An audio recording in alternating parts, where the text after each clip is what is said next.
Assalamualaikum warahmatullahi wabarakatuh. Alhamdulillahirabbil alamin. Wassalatu wassalamu ala asrofil anbiya'i wal mursalin Sayyidina wa maulana Muhammadin wa ala alihi wa sahbihi ajma'in. Amal ba'du. Kepada saudara-saudaraku sekalian dimanapun kalian berada, pagi, siang, sore, ataupun malam, dan kapanpun, mudah-mudahan kalian semua dalam keadaan sehat walafiat, tidak kurang suatu apapun, dan mudah-mudahan selalu dalam lindungannya, dan mudah-mudahan selalu berbahagia. Saudara-saudaraku sekalian dimanapun kalian berada, saya dalam video kali ini saya akan menyampaikan beberapa hal yang sudah lama sekali untuk saya sampaikan, yaitu terutama masalah-masalah yang berkaitan dengan polemik nasab di Nusantara ini. Dan sebetulnya saya sendiri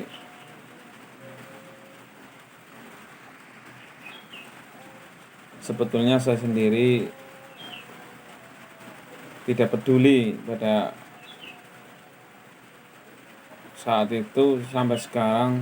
Akan tetapi kenyataan-kenyataan yang ada, kita harus berpikir cerdas, berpikir sehat, dan yang namanya pengetahuan marilah kita kembangkan dengan secara rasional, dengan secara ilmiah, untuk mengetahui kenyataan yang sebenarnya. Ada beberapa hal yang akan saya sampaikan, terutama masalah kajian Kiai Haji Imaduddin Al-Bantani, dan bukan saya mendukung sepenuhnya atau bagaimana sih ya, karena yang dibaca oleh Kiai Haji Imaduddin Al-Bantani adalah kenyataan. Memang dalam kitabnya bunyinya seperti itu. Jadi nasab Alawi itu memang terputus 550 tahun. Apakah Kiai Haji Imaduddin dalam kenyataan dalam kitabnya itu terputus 550 tahun? Apakah terus memang Kiai Haji Imaduddin tidak boleh mengatakan terputus 550 tahun? Pada dasar kitab yang ada, kenyataannya itu memang seperti itu. Terus lagi maraknya banyak habib atau oknum habib tertentu yang menjadi sorotan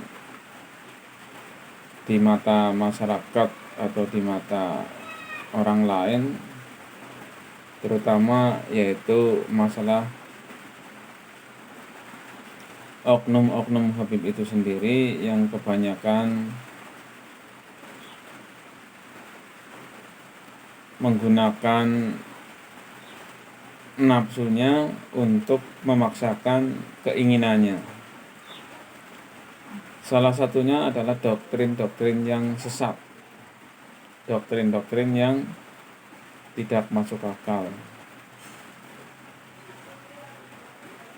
Juga banyak sekali yang cara bicaranya itu justru mencaci maki kiai-kiai Nusantara. Pada awalnya dengan para habaib ini ya tidak ada masalah. Beratus-ratus tahun pun mereka semua umat Islam, terutama ahli sunnah wal jamaah atau NU, takdim kepada para habaib dan percaya saja, karena pada waktu itu tidak seperti sekarang para habib atau oknum itu mencaci maki orang lain, bahkan kepada kiai itu dengan semaunya sendiri. Kalau dari dulu itu kayaknya nggak ada cerita-cerita yang seperti itu. Makanya walaupun sudah ada kitabnya bahwa nasab Alawi sudah terputus 550 tahun, akan tetapi para ulama itu sendiri pun tidak mau meneliti, tidak mau istilahnya itu husnudon kepada para habaib semua, dan tidak mempermasalahkan nasab dan tidak mempermasalahkan apapun. Mereka percaya saja bahwa para Ba'alawi ini adalah dzurriyyat Rasul Muhammad SAW. Akan tetapi mulai diragukan kan setelah Habib Rizik itu menyinggung atau menghina kepada Gus Dur, dan Gus Dur sendiri pernah menjadi ketua NU di Indonesia ini, malah dihina katanya buta mata buta hati. Terus Habib Taufik Asyekab, ketua Robito Alawiyah, juga seperti itu, mengatakan kiai-kiai atau ulama yang dekat-dekat dengan umaroh itu anjing. Apa enggak ada kata-kata yang lain? Juga Habib Bahar itu juga menyebut para kiai, menyebut orang lain, hei babi, anjing, hei curut. Juga itu Habib Taufik Asyekab juga seperti itu. Corot-corot, curut itu hewan kecil seperti tikus. Terus ada lagi Habib yang mengatakan bahwa telapak kaki Habib meskipun kotor, meskipun ahli maksiat, itu lebih mulia daripada kepala kiai yang pakai sorban. Bahkan kepala kiai yang alim yang pakai sorban, itu lebih mulia kaki Habib yang kotor daripada kepala kiai yang alim yang pakai sorban. Itu saya ada videonya. Dan juga seperti muridnya si itu Bahar, Habib Bahar, belajar kepada satu Habib meskipun Habibnya bahlul bodoh, itu lebih mulia daripada belajar dengan 70 kiai yang alim. Itu doktrin-doktrin yang sesat dan tidak masuk akal, dan tidak mungkin. Apabila Habibnya bodoh, yang dipelajari itu apanya? Yang menjadikan pelajaran buat kita itu untuk menjadi tahu itu apanya? Kan konyol semua itu. Juga ada lagi Habib yang kasus-kasus itu pencabulan, seperti Habib Tohat bin Yahya itu yang terjadi di Pabuaran Cirebon, yang mencabuli istri muhibinya sendiri sampai 7 kali dalam 1 bulan, bahkan itu di tempat sholat, di tempat pengajiannya sendiri. Kan itu sudah nggak masuk akal itu.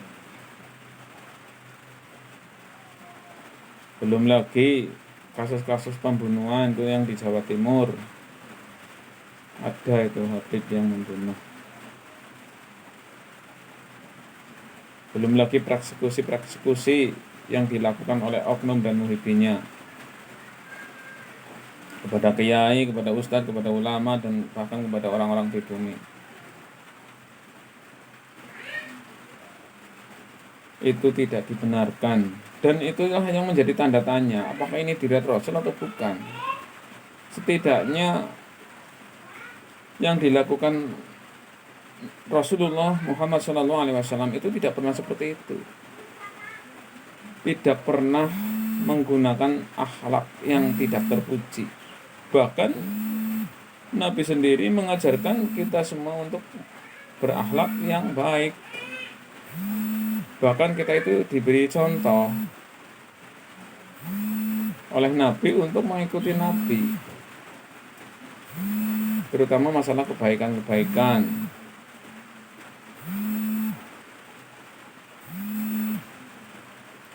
Itu ada juga kiai yang dipukul pakai sendal, itu dipersekusi, dipaksa, karena gara-gara mengaku Habib, padahal karena ada punya manuskrip dan silsilah yang sampai ke Wali Songo. Setahunya Wali Songo itu Habib, makanya dia itu mengaku Habib, lalu dipersekusi. Ada lagi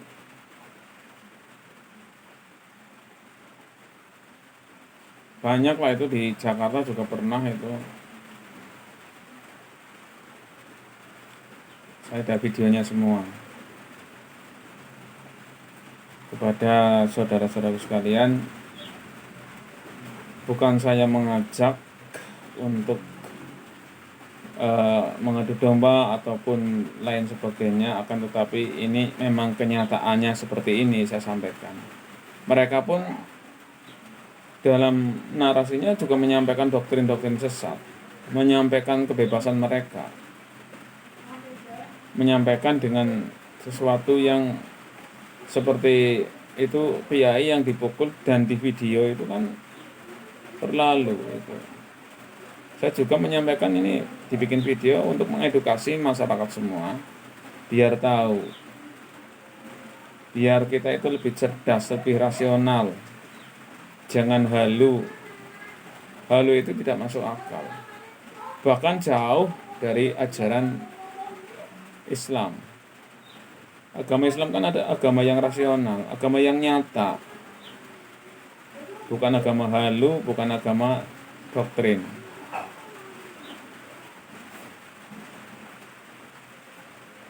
Agama Islam itu agama rahmatan lil alamin. Dan yang terjadi bahkan sebaliknya. Para habib itu sendiri justru dengan arogannya menyampaikan semauannya sendiri dengan doktrin-doktrinnya yang halu. Seperti itu Habib Novel. Katanya di Indonesia kalau tidak ada habib, Indonesia itu akan dihancurkan. Bahkan bumi ini pun akan dihancurkan oleh Allah kalau di Indonesia itu tidak ada habib. Apa memang seperti itu? Itu kan halusinasi. Kata apabila orang itu memang dalam pandangan pikirannya atau ilmunya itu sempit, maka akan percaya bahwa kalau di Indonesia itu tidak ada habib, maka akan ada kehancuran. Bahkan Allah pun akan murka. Terus ada habib-habib yang katanya bisa memberikan syafaat. Padahal syafaat itu satu-satunya pemilik ada Allah Subhanahu wa Ta'ala yang memiliki syafaat. Dan syafaat itu sendiri karena syafaatnya Nabi Muhammad SAW dari Allah Subhanahu wa Ta'ala untuk memberikan syafaat kepada umatnya. Jadi syafaatnya Nabi itu dari Allah, bukan kita itu menerima syafaat yang dari habib. Itu ada lagi itu. Ini adalah kesalahan-kesalahan yang fatal.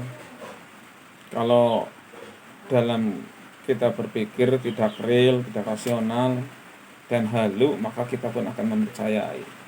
Gara-gara Kiai Haji Imaduddin Al-Bantani, banyak yang tergugah hatinya, tergugah pikirannya untuk melangkah yang lebih cerdas, untuk mendefinisikan sesuatu pengetahuan dengan kenyataan-kenyataan yang ada,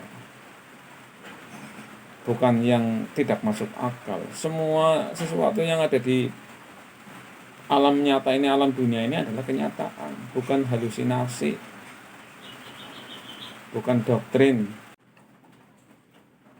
Ada lagi habib yang mengatakan, yaitu Habib Utsman bin Yahya disamakan dengan Hadratus Syekh Kiai Hasyim Asy'ari, yang katanya Habib Utsman itu lebih alim dan menyatakan hal yang sama untuk melarang pemberontakan kepada pemerintahan yang sah. Padahal waktu itu pemerintahan yang sah mana? Belanda itu kan sedang menjajah di Indonesia, bukan pemerintahan yang sah. Belanda itu menjajah di Indonesia pada waktu itu, menjajah Nusantara, bukan pemerintahan yang sah. Ada habib mengatakan seperti itu, bahwa Hadratus Syekh Kiai Hasyim Asy'ari disamakan dengan Hadratus Syekh, disamakan dengan Habib Utsman bin Yahya, yang benar-benar jelas itu antek Belanda, bekerja dengan Belanda yang membawakan Sunat Hogrenye. Kalau Kiai Hasyim Asy'ari itu justru menyatakan resolusi jihad untuk melawan penjajahan di Nusantara ini, bukan malah melarang jihad. Itu kan berbalik dengan Habib Usman. Sedangkan Habib Usman itu justru melarang pemberontakan, melarang peperangan, mengharamkan peperangan. Akan tetapi kalau Kiai Hasyim Asy'ari itu justru mengadakan resolusi jihad. Itu kan berbalik, beda jauh. Itu ada dua Habib itu yang menyatakan Habib Usman bin Yahya itu disamakan dengan Hadratus Syekh Kiai Hasyim Asy'ari. Kepada saudara-saudara sekalian, ini berdasarkan pengalaman saya, berdasarkan kenyataan yang ada di Mensos maupun data-data yang lainnya. Saya sendiri itu mengoleksi dari awal gejolaknya polemik nasab ini, yang gara-gara itu juga pertamanya itu yang membuat tidak terimanya para Bani Wali Sanga itu kan si Bahar sendiri yang menyatakan bahwa Duriyat Wali Sanga itu tidak ada dan terputus karena jalurnya dari ibu. Keturunannya Wali Sanga itu dianggap tidak ada, walaupun kalau ada itu dari ibu, dan kalau dari ibu itu terputus. Apa iya betul setiap yang namanya Wali Sanga itu mempunyai anak perempuan semua? Kita kan tidak tahu. Dan kenyataannya banyak manuskrip seperti di Keraton Cirebon, itu di Banten, itu ternyata ada manuskrip yang silsilah keturunannya Sunan Gunung Jati itu ada. Bahkan mungkin ada yang lain, tapi mereka masih merahasiakan karena menganggap bahwa nasab itu tidak penting. Yang penting adalah ilmu dan akhlaknya, karena hanya ketakwaanlah yang paling mulia di sisi Allah, bukan nasab. Buktinya dengan mereka itu mengaku-ngaku nasabnya Nabi, akan tetapi akhlaknya itu tidak baik. Apakah mereka itu mulia? Mulia itu di hadapan muhibbinya saja, di hadapan orang-orang yang sudah berpikir sehat, di hadapan orang-orang yang berpikiran maju, itu tidak ada itu. Walaupun ada keraguan, jangan-jangan nasabnya asli. Tetapi kalau yang ragu-ragu juga banyak itu, dan masih meragukan. Ada sebagian warga NU atau umat Islam pada umumnya yang tidak peduli juga. Ada yang menganggap bahwa kaum Ba'alawi atau para Hawaib ini adalah dzurriyyat Rasul, ya ada. Yang menganggap terputus juga ada. Dalam hal kenyataan ini, kita sendiri atau saya sendiri tidak bisa memutuskan, karena istilah zaman sekarang ini kan ada tes DNA untuk menguji secara genetik. Itu saya mendukung sepenuhnya seperti yang dikatakan oleh Habib Rizik Syihab itu, supaya yang mengaku-ngaku Habib untuk tes DNA itu menurut Habib Rizik. Saya mendukung Habib Rizik kepada para habaib ataupun orang-orang yang mengaku Habib, mengaku diriatnya Rasul, untuk tes DNA. Saya sependapat dengan Habib Rizik. Semua yang saya sampaikan seperti doktrin halu yang disampaikan oleh para habaib yang bermacam-macam tadi, Mungkin di video berikutnya akan saya rangkum, dan ini bukan perkataan saya semata, akan tetapi ada bukti-bukti yang saya katakan. Dan mudah-mudahan saudara-saudara sekalian tercerahkan, bukan menggurui, bukan menasehati, akan tetapi ini memang kenyataan untuk mengedukasi kepada masyarakat Indonesia khususnya, mengajak, bukan saya ini menggurui, akan tetapi mengajak untuk berpikir yang sehat, berpikir yang nyata, berpikir yang rasional, bukan yang irasional, untuk mencari kebenaran, bukan mencari pembenaran atau membenarkan, tapi kebenaran dan membenarkan itu beda. Kalau membenarkan itu membenarkan sesuatu yang belum tentu benar. Kalau kebenaran itu ditelisik dari satu persatu untuk diketahui kebenarannya itu sejauh mana, perlu adanya penelitian. Demikian video dari saya, mudah-mudahan bermanfaat. Dan apabila banyak sekali kekurangan saya dalam menyampaikan di video kali ini, saya minta maaf yang sebesar-besarnya kepada semua para saudara-saudara sekalian dimanapun berada. Saya manusia biasa yang tidak lepas dari salah dan dosa, minta maaf yang sebesar-besarnya. Wassalamualaikum warahmatullahi wabarakatuh.